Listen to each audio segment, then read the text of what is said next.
로마서 1장 16절에서 17절 말씀. 내가 복음을 부끄러워하지 아니하노니 이 복음은 모든 믿는 자에게 구원을 주시는 하나님의 능력이 됨이라. 먼저는 유대인에게요 그리고 헬라인에게로다. 복음에는 하나님의 의가 나타나서 믿음으로 믿음에 이르게 하나니 기록된 바 오직 의인은 믿음으로 말미암아 살리라 함과 같으니라. 아멘. 안녕하세요. 승리한산 가족 여러분, 그리고 강성성경연구원 여러분. 오늘은 로마서 1장 16절에서 17절입니다. 바로 로마서의 주제라고 여겨지고 가장 핵심적인 선언이라고 보여지는 이 복음에 대한 선언의 말씀입니다.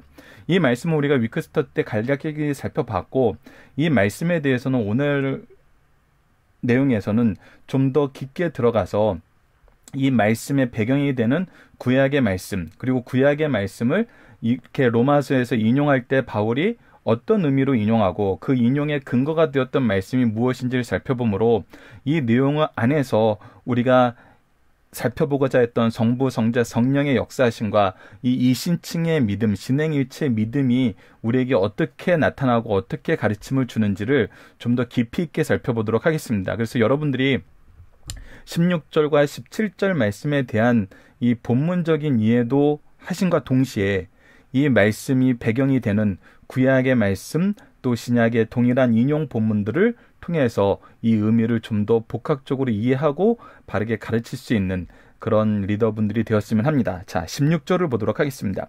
내가 복음을 부끄러워하지 아니하노니. 자, 복음은 무엇이었죠? 예수 그리스도의 복음이었어요. 예수 그리스도가 바로 복음이었어요. 이것은 우리가 요한복음에서 충분히 살펴볼 수 있었던 내용들입니다. 그리고 이것은 무엇이었어요? 하나님의 대속과 부활이었어요. 이것이 핵심이었습니다. 근데 이것이 뭐예요? 부끄러워하지 아니하노니. 왜 부끄러워하지 아니하노니라는 이 말을 하게 되죠? 이 복음에는 모든 믿는 자에게 구원을 주신 하나님의 능력이 됨이라. 이 얘기를 하기 전에 우리가 고린도전서 말씀을 이제 뒤쪽에서 살펴볼 것인데, 이것이 이방인들에게는 미련한 것이요 유대인들에게는 거리끼는 것이로다 얘기했던 것처럼 이들이 각자가 표적을 구하는데 그 표적을 원하는 모양이 다르고 이 표적을 통해서 얻고자 하는 것이 달라요. 그래서 그리스도의 이 대속의 죽음과 부활이란 것은 그들이 보기에는 미련해 보이고 그들이 보기에는 거치는 것이었어요. 근데 이것을 우리는 부끄러워하지 않아요. 왜 부끄러워하지 않아요? 그것이 중요한 거거든요. 왜 그들은 이런 거는 어떻게, 이런 믿음이, 이런 신앙이, 이런 역사가, 이런 하나님의 일하심이 도대체 우리에게 유익한 게 무엇이냐, 오히려 미련한 거 아니냐, 거치는 거 아니냐, 힘들다 이렇게 얘기하는데 왜 우리는 부끄러워하지 아니하냐면, 이 복음에는 모든 믿는 자에게 구원을 주시는 하나님의 능력이 됨이라.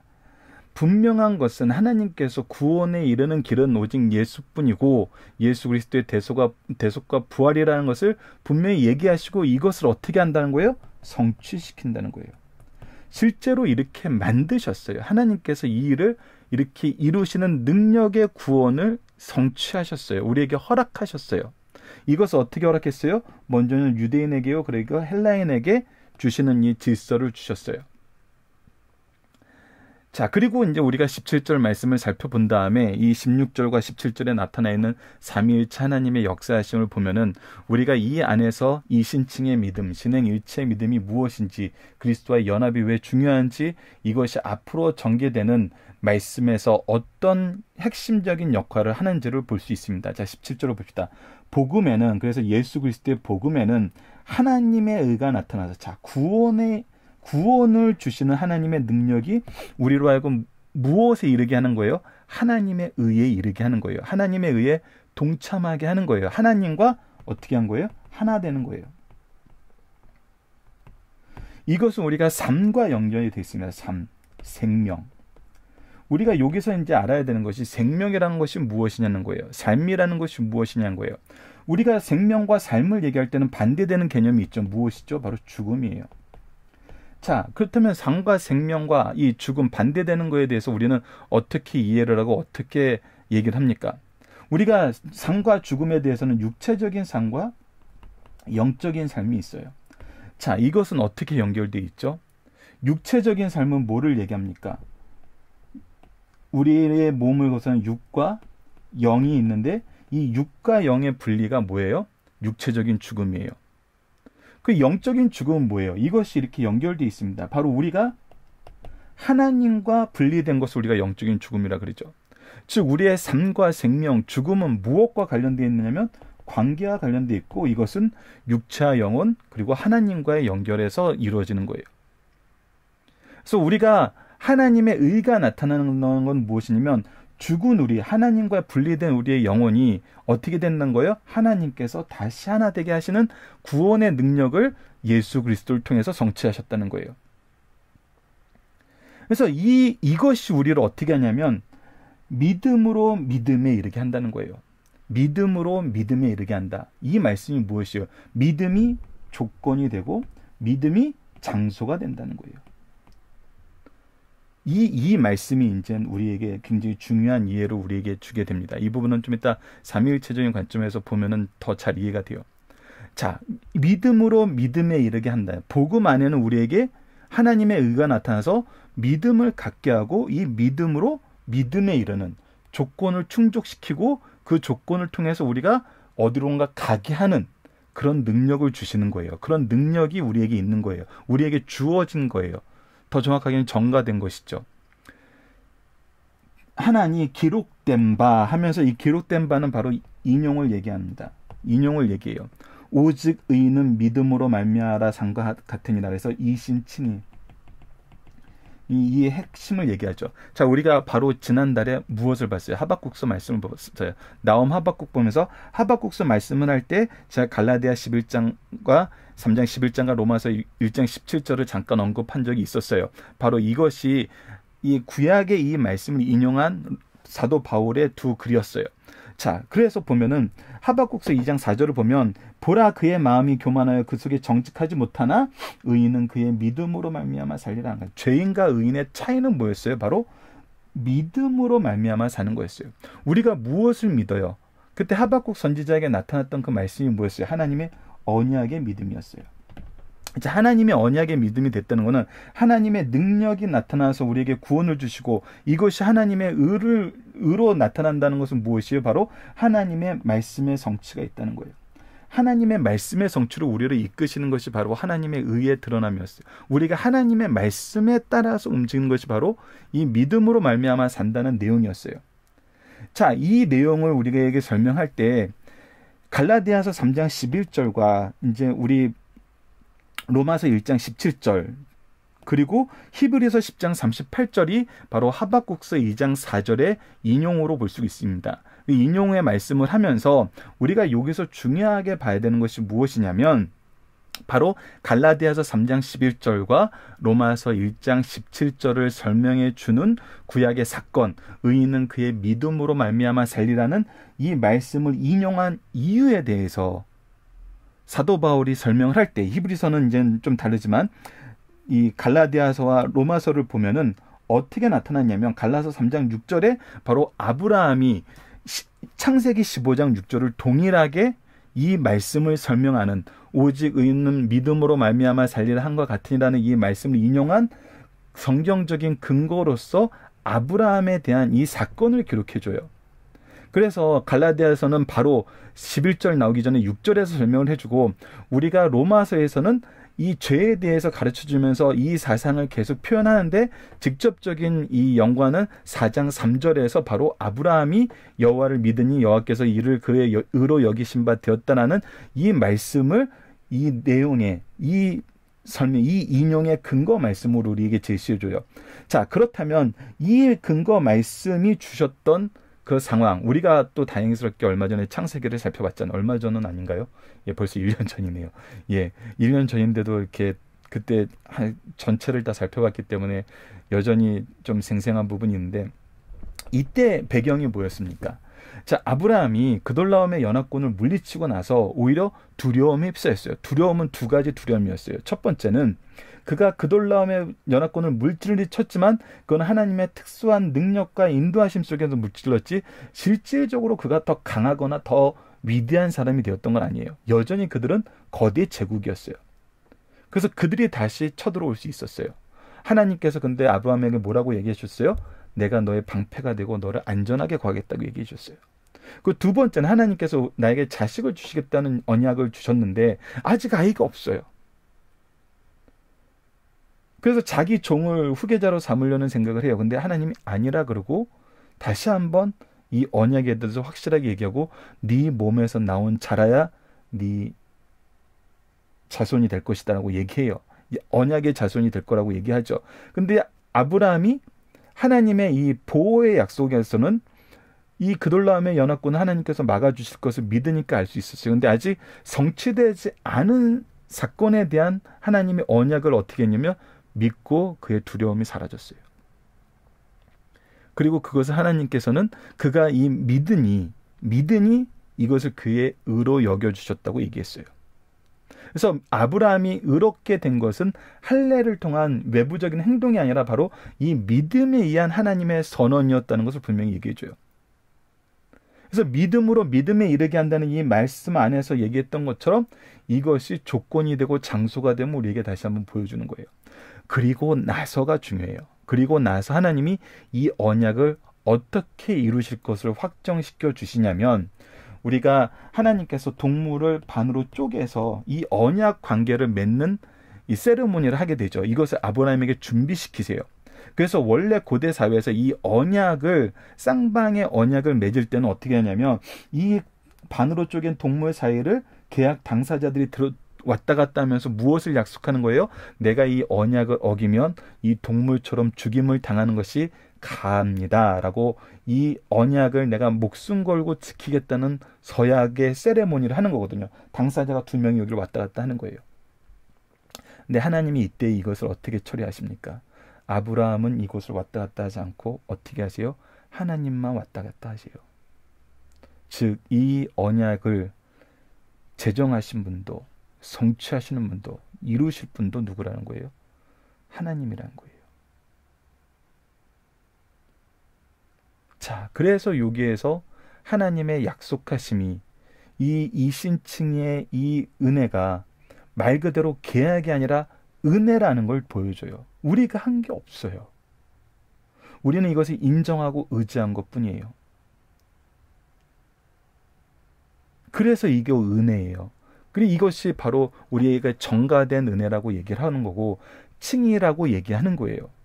그리고 이 칭의에 의해서 하나님은 우리를 어디로 이끌어요? 하나님의 의가 나타나게 해요. 즉 하나님의 의라는 건 우리가 하나님과 하나됨이에요. 하나님과 하나됨은 결국 우리에게 무엇을 보여주냐면 하나님의 거룩함에 소속된 걸 얘기해요. 내가 거룩하니 너희도 거룩하라는 이 말씀을 하나님께서 성취해 주세요. 그래서 이 거룩함이라는 건 우리가 칭의에 의해서 거룩한 사람이 되었다는 선포만 받는 것이 아니라 포지셔닝이 바뀐 걸로 끝나는 것이 아니라 이것으로 이끄시는 하나님의 역사하심이 우리에게 여전히 작동하고 있다는 거예요.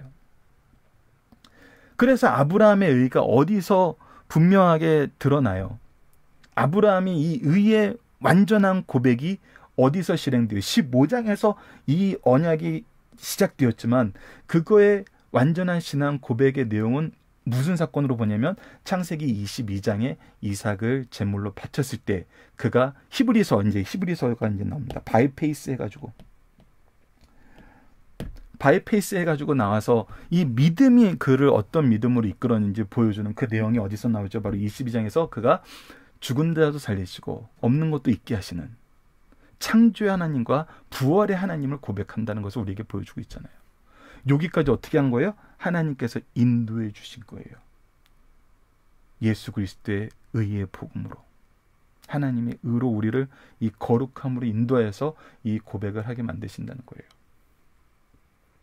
이게 바로 이신칭의가 우리에게 보여주는 하나님의 놀라운 구속의 은혜이고 우리를 거룩함으로 인도하시는 하나님 아버지의 역사예요. 자, 그렇다면 여기서 우리가 다시 한번 뭐를 보게 됩니까? 복음은 누구를 통해 성취됐어요? 예수 그리스도를 통해서 성취됐어요. 성자예요. 자, 이것은 누구의 능력 안에서 누구의 계획 안에서 이루어진 거예요? 하나님의 능력 안에서 이루어진 거예요. 성부의 계획과 능력이에요.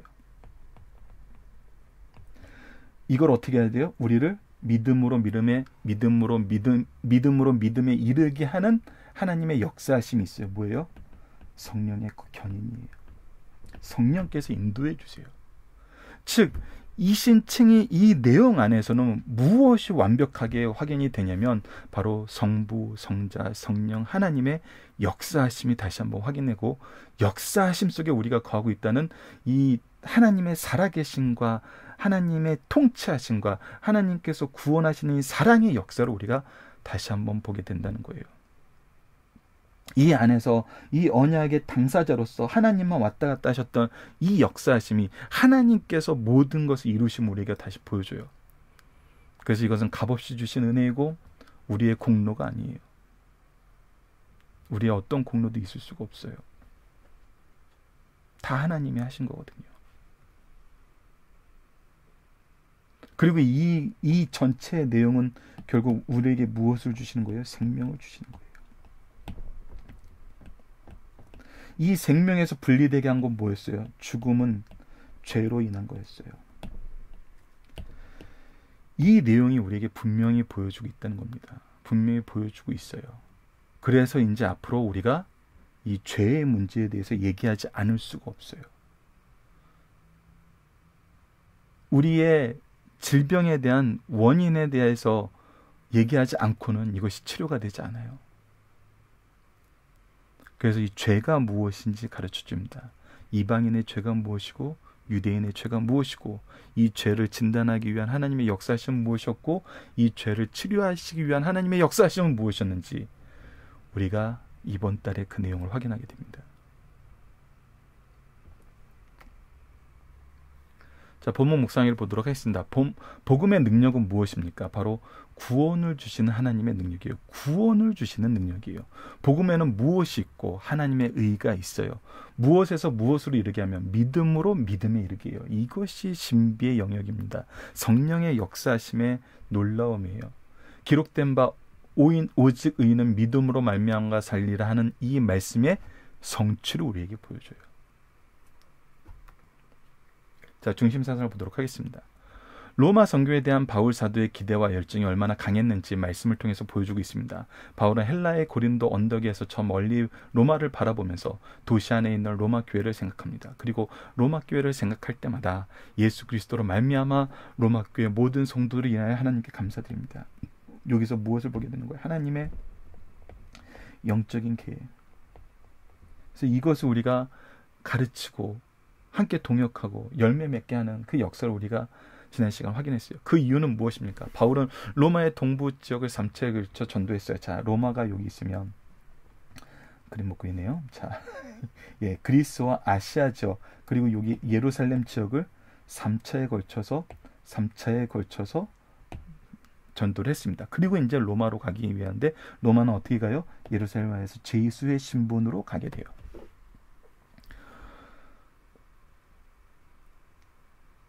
이러한 전도 여행을 하면서 복음을 전하고 교회를 세웠지만 얼마나 많은 어려움이 있었는지를 모릅니다. 생땅을 갈아 곡식을 심고 가꾸기가 어려운 것 같이 복음의 분모지에 복음을 전파하고 교회를 세워나가는데 많은 어려움이 있었어요. 그런데 로마로 봅시다.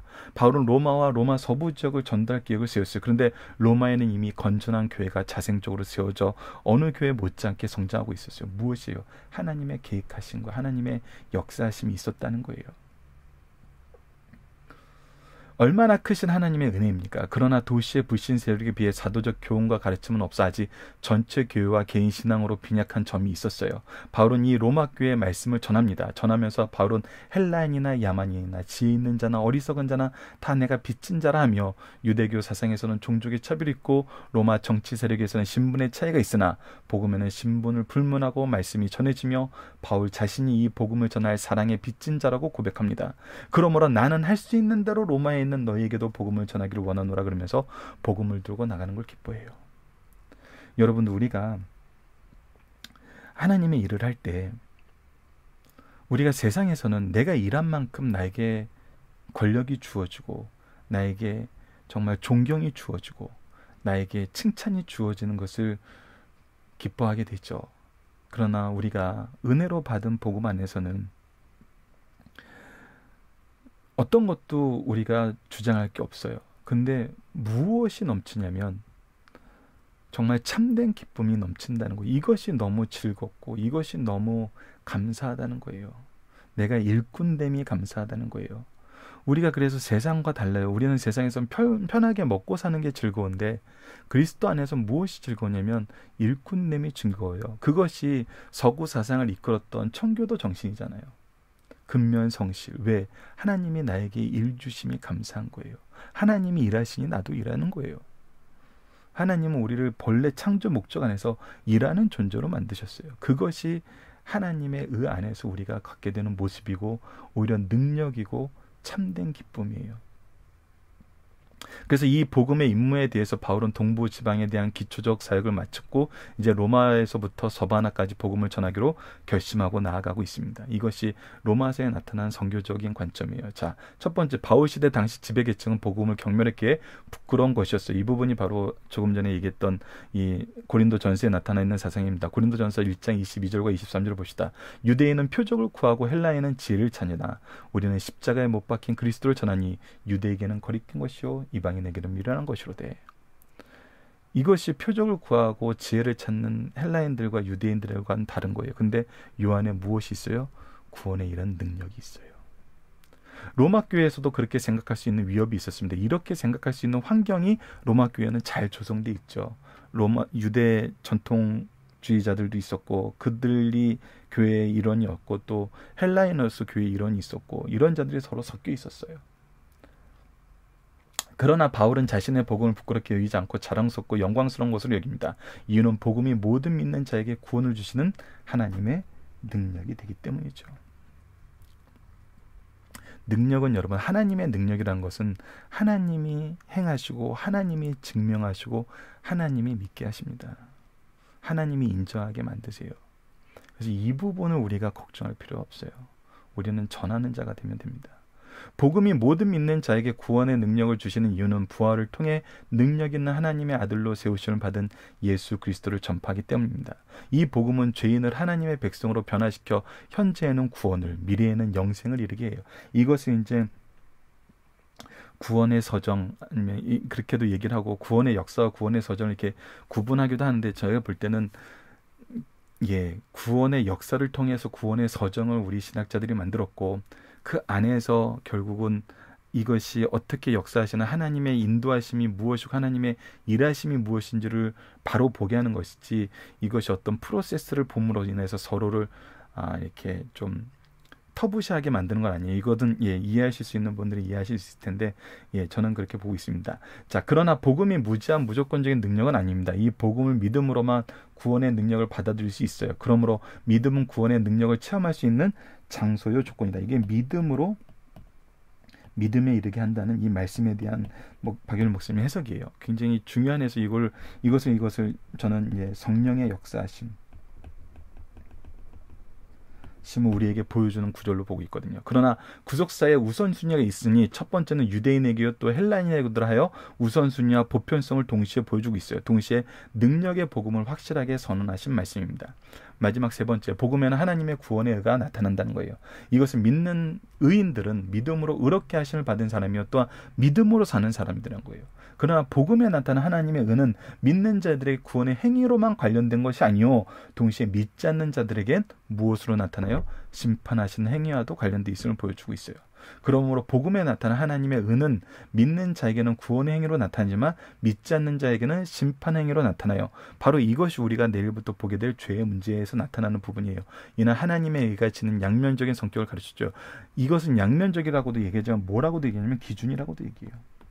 하나님의 의가 기준인 거예요. 이 세상에서는 하나님과의 연합이 있느냐가 중요한 거예요. 그것이 삶과 죽음의 기준이에요. 그래서 삶도 보여주고 뭐도 보여줘요? 죽음도 보여줘요. 이래서 이것을 양면적이라고 표현한 거고 다른 의미로 해서는 기준이라고 표현을 하는 것입니다. 자, 살펴기 정답 굉장히 많습니다. 중요한 말씀이어서 여러분들이 되도록이면 강해짐 내용을 좀 더 많이 봐주셨으면 해서 문제를 많이 넣었습니다. 그래서 이 문제 여러분들 카페를 통해서 살펴보기 정답 밴드 통해서 확인해 주시고요. 자, 적용합니다. 우리는 삶 속에서 어떻게 복음의 능력과 생명을 경험하며 전할 수 있나요? 자, 이것이 지금 나에게 왔다는 거예요. 이것이 지금 나를 어디로 이끄냐는 거예요. 저는 이 전반기 사역, 이 17장과 17절과 18절, 26절과 17절을 우리에게 보여주면서 앞에 나타났던 사도 바울의 이 고백과 겉면의 말씀은 뭐였어요? 이 복음의 역사에 함께 하자잖아요. 이것이 영적 지도자로서 보는 하나님의 계획의 선포였어요. 이 계획을 선포하면서 항상 무엇을 하냐면 하나님의 부르심을 얘기하게 돼요. 이것을 부르시면 하나님이 우리를 먼저 선택하심이에요. 이 먼저 선택하심 속에 하나님은 우리에게 무엇을 주냐면 은사와 직분과 사명을 주십니다. 즉 하나님의 능력을 더하신다는 거죠. 이것이 바로 고린도 전서를 통해서 우리가 봤던 거예요. 그리고 이것은 반드시 무엇하게 하세요? 열매 맺게 하세요. 이것이 우리를 구속사의 능력 있는 일꾼으로